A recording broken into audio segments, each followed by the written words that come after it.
माहारियारि मानास हाग्रामानि गाहाय माव दन्देश्वर बर'आ गज गरु बान्था मोननायाव जायगानि बयबो रंजाखांदों।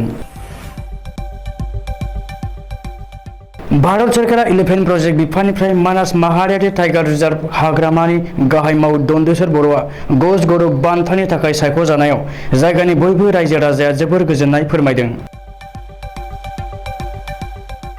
मख'नो गोनांदि फिसिनाय मैदेर सामलायनायाव गोसो गुदुं एबा मैदेर रैखाथिजों सोमोन्दो थानाय सुबुंनोसो बे गज गरु बान्थाखौ होबोबाय थानाय जादों।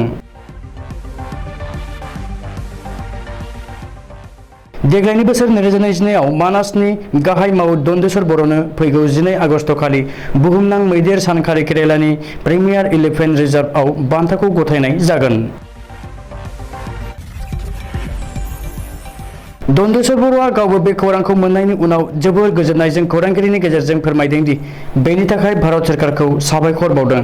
लोगोसे बेखौबो मिथिहोबावदों दि गाव सिगाङाव बे खामानिखौ केजुवेल हिसाबै मावग्रोदोंमोन आरो बेनि उनाव 94 आव रेगुलार जादोंमोन। मैदेर गाहाय मावद खामानिखौ मावबोनाया दासिम 27 बोसोर जाबाय होननानै फोरमायबावदों।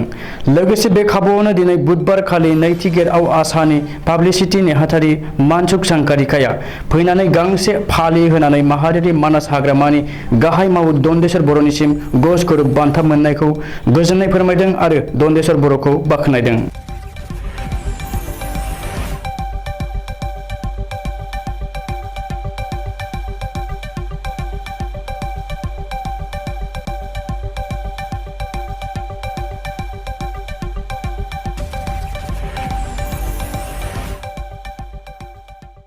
শুনি বহুত ভাল লাগিছে।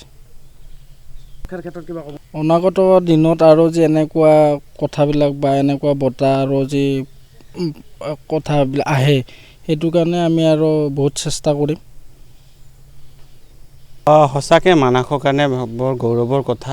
মানে প্ৰতি বৰ্ষতে প্ৰায় কিবা না কিবা এটা দিশত আমাৰ মানাস অভয়াৰণ্য এটা ষ্টেপ আগুৱাই গৈ আছে। সেইটো কাৰণে আমি দন্দেশ্বৰ বসুমতাৰীক বা দন্দেশ্বৰ বড়োক শুভেচ্ছা জনাইছোঁ। আমি সম ছাত্ৰ সন্থা হৈ সম ৰাইজ হৈ আমি আগন্তুক দিনত তেওঁ এটা ভাল ষ্টেপ পায়, ভাল এটা প্লেটফৰ্ম পায় তাৰে কামনা কৰিছোঁ। আৰু আমি সকলোৱে মানাসবাসী হৈ আমি গৌৰৱ অনুভৱ কৰিছোঁ।